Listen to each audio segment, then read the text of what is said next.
Hi guys, how are you doing? Babes, hi goddesses, hi queens, hi badasses, hi rebels, hi creatives, hi change makers, hi whatever you are. Hi and welcome. Okay, so if you're like me, you have spent the last year looking for words of wisdom, looking for tools, looking to feel not alone, looking for ways that other people are surviving or even thriving during this pandemic. If you're like me, lots of the tools that you had before are just not applicable or are not helpful enough because, as we all know, this is different. This is requiring different degrees of everything from us. And you probably have some good tools under your belt. If you're like me, you had some tools in the beginning, so that would have been March 2020. Maybe they were great for a few months, and then things changed, you changed, life changed, and then you needed new tools. So, what I will say is these are 7 tools that I'm using currently. They're not an exhaustive list. They are not my final tools. This is just a snapshot. And if there's one tool here that fills a little space for you, that you're struggling in, awesome. If one of these tools just gives you permission to do something, awesome.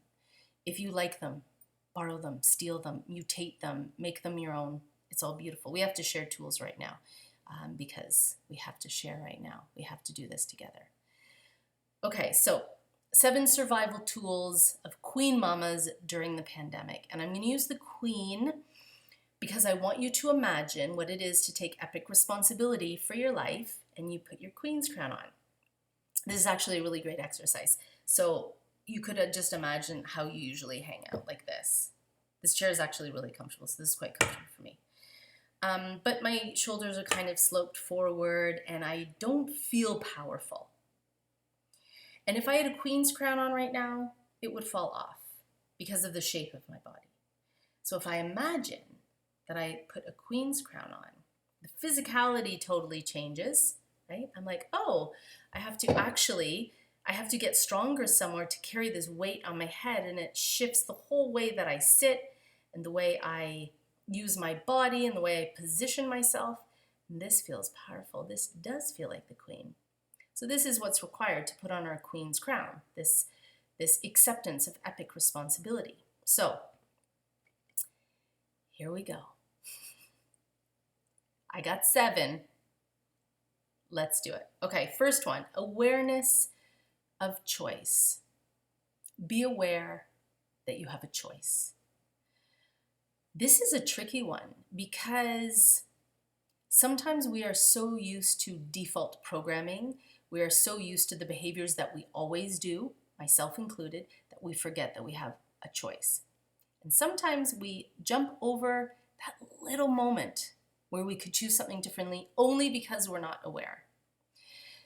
When I was packing up to move, I was in the last week before I moved, and I had done a stupendous job of packing up.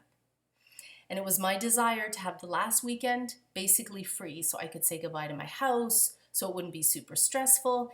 And in that last week, I discovered that there were 5 boxes cram-filled with paperwork that I had not gone through, stuff that required attention that I did not know about. And all of a sudden, my perfect plan was shot to shit because now I had these 5 or 6 gigantic boxes. And I forgot to say this, my plan was everything was going to be culled before we went to our new house. Every box was going to be gone through. We weren't just going to pack up stuff and then take it to the new house. So instantly in my head, you know what I thought? Oh my God, I can't believe I have 5 more boxes to get through. Now I'm stressed. Now I'm pissed off. And I had a friend who said, this is why we need friends, by the way. This is why we need sisterhood, by the way. She said, well, you don't have to unpack them. You could just take them to the house. I was like, I don't understand what you're saying. I had jumped over that moment where I could have made a choice. I forgot that I could have made a choice. And you know what I did? I labeled those boxes and packed them up, and they're coming to our new home, and I will see them there. What did that save me? Stress, time, energy, angst. So worth it. So remember that you have a choice. What I would say is how you integrate this into your life is when you are feeling angst and big stickiness around something that you have to do, if you can catch that moment, you say, what do you like to call yourself? Queen, erotic creature, goddess, light bender, rock star. You say, hey, rock star, slow down. Do we have to do this? That's all you do. You feel that tension of when you're resisting so much something that you have to do. And if you can catch that moment, just ask yourself, wait a second. Ooh, I recognize this feeling. Do I have to do this? Yes, no, maybe. Okay, number 1. Number 2, this is what I call instant charge release. So, charge is a heaviness of emotion that is trapped inside your body. Charge is how you feel when you have a fight with your partner, and not only did it not get resolved, but you feel misunderstood, you feel shut down, you feel pissed off, and you have that feeling in your body, like the emotional charge is stuck in your body. Sometimes what happens is we let that charge from one day build on top of then the next day, build on top of the next day, and then it's the week's charge, and then it's the month's charge, and we have decades of charge packed up into our body. 2 ways that charge works is it twists in towards a woman, so it shuts down her joy and it shuts down her juiciness and it turns her against herself. And it can also come out in uncontrollable fury or anger at the people around her. I've done both of those. And so the idea of an instant charge release is to find a way to recognize when you're charged and to release it right away. No backlog, no waiting, no putting it off. So here's what you can do. Charge is when you are feeling a lot of emotion. A lot of grief, a lot of rage, a lot of pissed off. Okay. You can go into the bathroom as soon as you feel it. And you can shake for 5 minutes. Put your timer on. Just shake.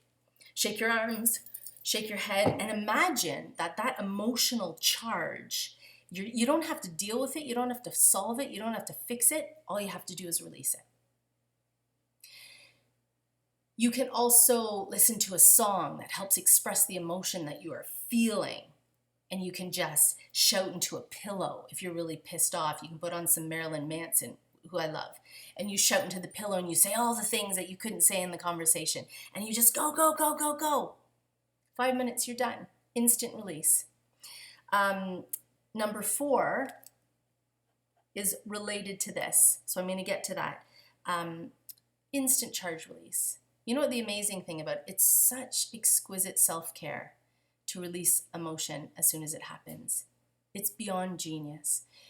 And the other thing it does is it brings you back into recovery, back into a place where you're able to respond and lean back into your partner, say. So you have a fight or a discussion, a perfectly pleasant discussion. You're supercharged.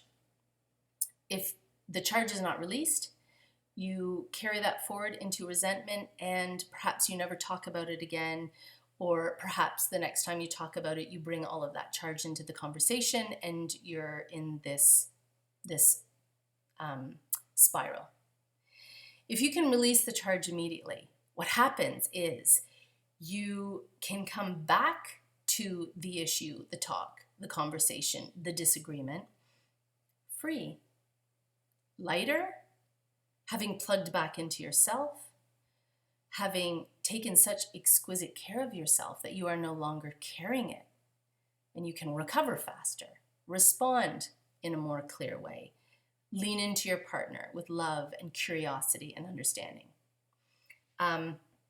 This has been huge for me, instant charge release. I had an epic freak out where I was astonished at the depth of my rage and my grief, only because I hadn't done it enough.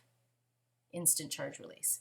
3, research and remember your rage. So if you have been with me for a while, you know that I'm a rage queen. It's one of my superpowers, and it is both a strength and a weakness, as all superpowers are. There has been a lot of talk right now about accepting what is true. And I know that accepting in a certain flavor of acceptance is super important right now. I resisted so much at the beginning of this pandemic, and I wasn't accepting, and it was hurtful to me. So I know acceptance is important. Here's what I will also add. The things that are pissing you off right now are valid and are important and are real, and they need your attention, and they need you to honor them, and they need you not to forget. If accepting means I'm actually incredibly pissed off at how I took over most of the domestic work in the house when the pandemic hit. I'm actually incredibly pissed off that I'm doing most of the online learning, and I also have a full-time job as well as my partner.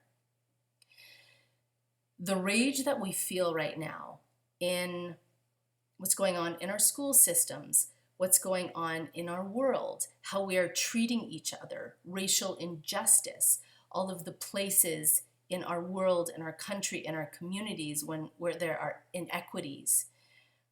If we lose that rage, nothing will change. So while you're doing all your charge release, which is very healthy, I don't want you to release all of it. I'm inviting you to research your rage, know intimately what you're pissed off about, remember it and respect it. There are changes that you want to make in your life right now because the pandemic has exposed so many things for us.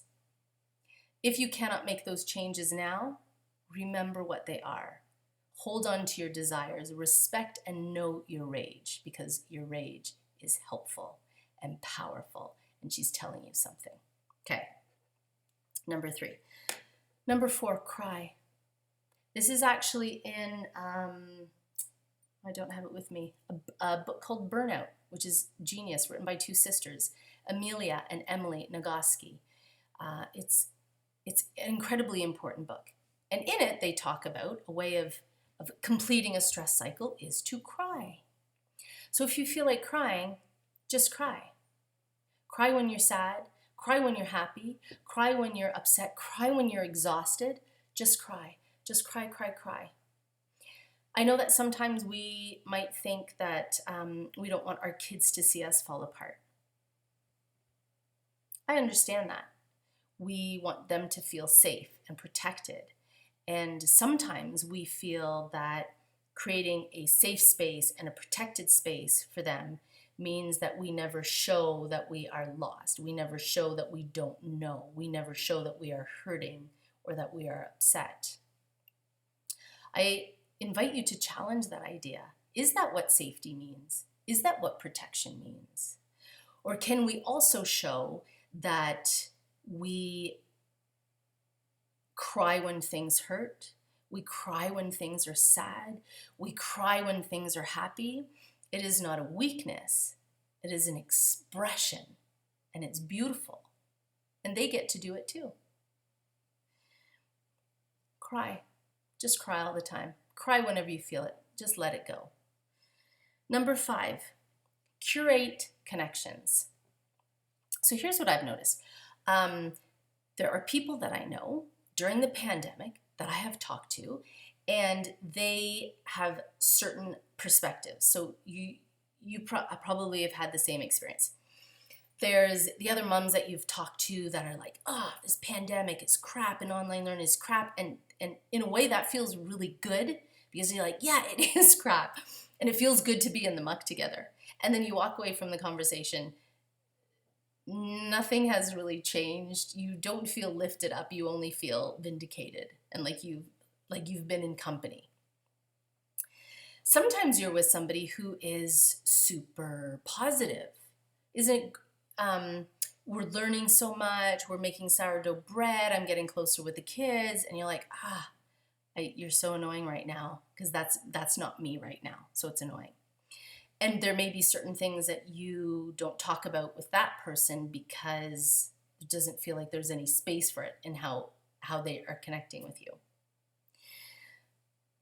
So here's a really genius and brave thing to do. To ask a trusted friend for a particular type of connection that you need. And the connection that I'm thinking of will form a circle.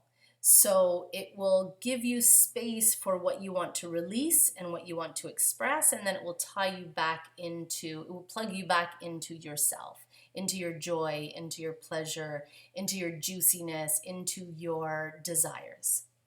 So you could call a friend and say, I need to just rant about my partner right now. All I need you to do is be on the other end of the phone.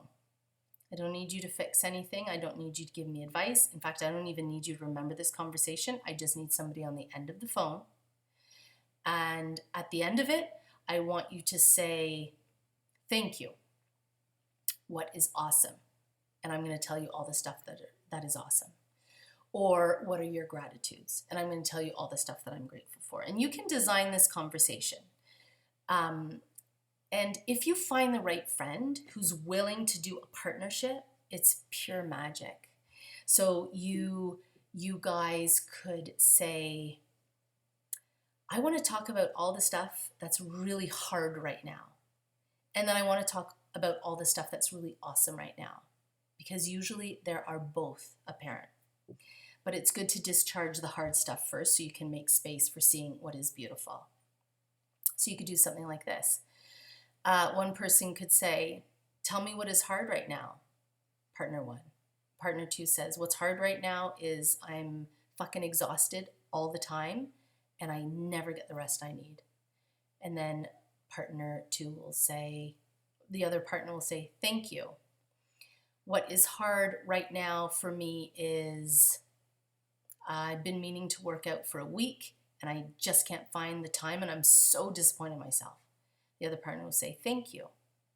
What's hard right now? And back and forth and back and forth. And I would say one person can be the timekeeper. So you give 3 minutes, 5 minutes. And then at the end of it, you choose something fun to go back and forth about. So it could be, what do you want? Which is really fun.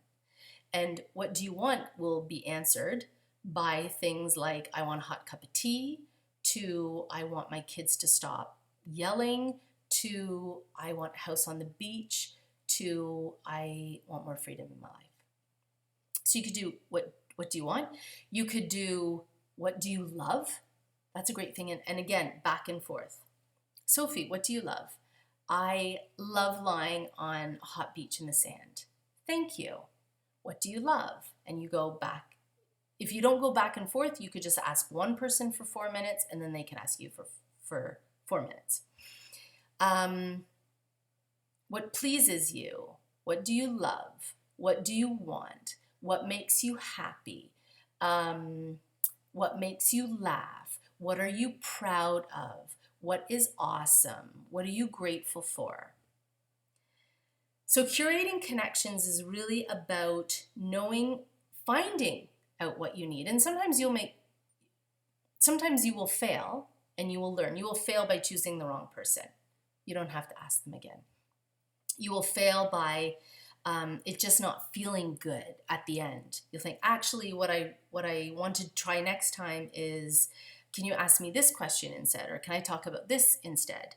And you'll just learn, but it is such a beautiful place to learn how you want to be nourished, A, and B, asking for it. It's very powerful. So curate connection. That's number 5. 6, remain open to joy. You know when you're feeling really crappy, really angry or hopeless or resentful or shitty or whatever it is, And it's almost like you close yourself down, and even the things that ordinarily would have given you pleasure don't bring you pleasure. It's like you are numb to them. It's like you just armor yourself up. I know what that's like because I can do that too sometimes. It's almost like this, you want to remain fiercely committed to where you are. Like, I'm pissed off, or I'm depressed right now. There is no room for joy. So what I would invite you to consider is that you are such a genius at emotion that you can hold everything. You can be depressed and also feel joy. You can feel sadness and also feel joy. You can be super pissed off and angry and irritated and also feel joy. And if we hold that idea that we are able to actually navigate and move and experience these emotions like waves, then we can allow ourselves and give permission to ourselves to have moments of joy, moments of connection, moments that make us laugh, even within a time that feels hard and challenging and shitty. So that could be you're walking along and for a moment the sun comes out and it hits your face and you just feel that warmth. And it's your body reacting to the joy. And instead of letting your mind shut it down because you're like too fucking busy to feel joy, let your body lead your mind on this one. Feel that pleasure, and just for a moment, even if it's just for 2 seconds, allow yourself that. So integrating it is really paying attention to body sensations. What feels good when you eat it? How does the sun feel? Or maybe it's rain on your skin or a wind. And if you can allow yourself this ability to feel many things at once, and you can pay attention to what's going on in your body, you can have these brief uplifts during the day, which are so precious and so sacred, and again, exquisite self-care. Number 8, cultivate your change maker. This is related in some ways to remember your rage. Rage and anger is usually about things that we want to change. Cultivate your change maker. Know that right now, there are things that all of us want to change about our relationships, about our parenting, about our work, about how we work, about how we're expected to work, about how the outside world defines work, about how our communities run, about how we treat each other, about our responsibility to humans, to love and take care of humans. And there are some changes that we cannot make right now. There are some changes that we can start right now. There are some changes that will come more easily in the future. The way we cultivate our change maker is we know what she wants. We know the changes that she wants. We pay attention to them. We become intimately aware of them. We think about them. We are in the space. We're actively in the gap between where we are and where we want to go. This is our change maker's magic arena. This is where she's like, I see where I am. I see where we are, and I don't like it. I want to go there. This I want to change. This I want to change. I think it is so important to cultivate our change maker in all the ways that we can cultivate and nourish her. Sometimes the change can't be made right away, but we can know the changes that we want. Sometimes small things, small changes can happen as part of the big change, and we will take action on those.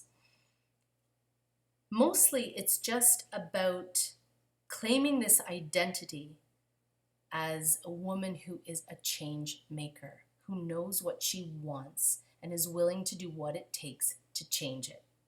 If not today, then later. So, 7 survival tools for queens during the pandemic. Here's what I got for you right now. Let's go over them again. Awareness of choice. We do have more choice than we think. Sometimes we just forget about it. So in the moment when you're struggling with something that you have to do, take a breath Notice you're struggling with it. Feel the resistance. Say, hey, beauty, is this something that we have to do? It might be, it might not be. Number 2, instant charge release. When you feel emotional charge, instead of letting it build up, get rid of it however you can right away. You go in the bathroom and shake. You scream into a pillow. You go for a walk. You call a friend, like in number 5.